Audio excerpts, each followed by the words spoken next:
Korea and Japan have been locked in a renewed diplomatic spat over Japan's distorted views on history. With relations between the two countries at their lowest point in years, some politicians and ambassadors of foreign countries have joined Korea in calling on Japan to sincerely apologize for its wartime atrocities. Shin Se-min reports.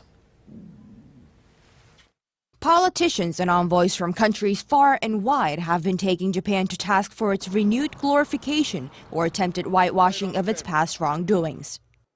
Influential figures from nations including the United States and Britain have called on Tokyo to issue a clear and frank apology for its wartime atrocities. They specifically want Japan to apologize for its military wartime use of sex slaves and for Japanese lawmakers' continued visit to a war shrine that honors several Class A war criminals. A congressman from California, Mike Honda, recently sent a letter to Secretary of State John Kerry urging him to pay closer attention to the issue of the so-called comfort women who were forced to provide sexual services to Japanese troops during the World War II.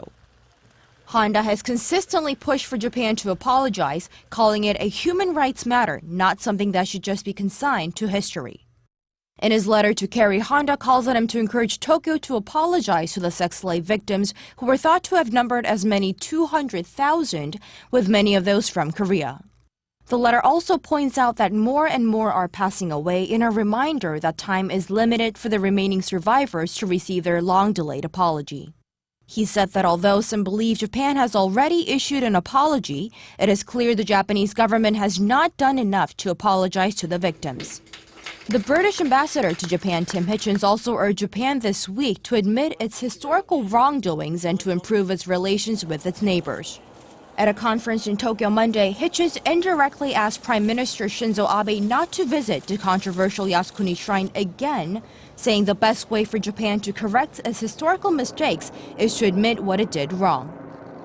Abe visited the Yasukuni Shrine in December last year, marking the first time in 7 years that a sitting Japanese prime minister has visited the shrine. Shin Se-min, Arirang News.